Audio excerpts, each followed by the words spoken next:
the coaches do one-on-one. And then the formal meetings when it's like, GM, head coach, position coach, those are like, those ones get filmed.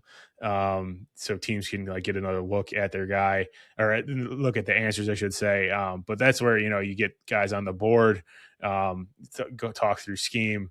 And that's where the decision makers honestly can get to know the player the best. Obviously you want coach, like position coach input, with how they see the player also. But like that, I think that's like the most critical part of the combine these days. Cause like, you know, I don't think a bad combine workout is not gonna sway too much. Like if you drop, you're not gonna drop like 3 rounds based off a bad combine work, especially like guy can go right back out at his pro day a couple of weeks later and put on a great show and like these okay, totally fine.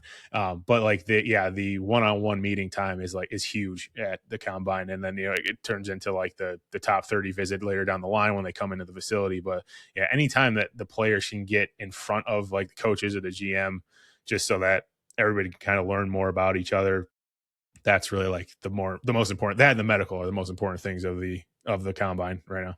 Yeah, I think this has kind of gotten lost in everything. I mean, I think for 32 teams, offensive line coach is a really important job. But I think for the Browns, right, this new staff, it's a really important job because you might have 3 rookie offensive linemen. Definitely, yeah. I mean, and look, I mean, I was spoiled during my last 3 years with the team, like having Bill Callahan there. I mean, he's Yeah. in my opinion, best offensive line coach in the league, and like it's not surprising that he's back down in Atlanta now, with Stefanski. So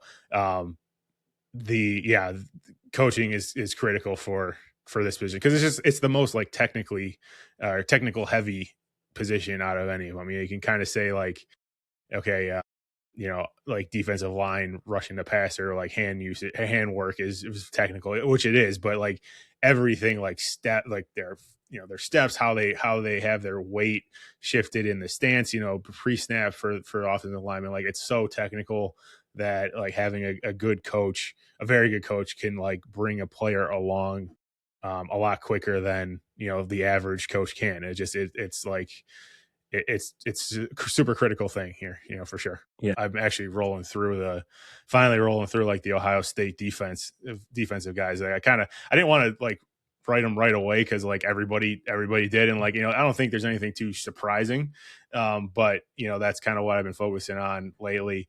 I put out offensive line rankings, put out D line rankings that did both like D ends, D tackles, and outside linebackers. So it's kind of like a comprehensive view there.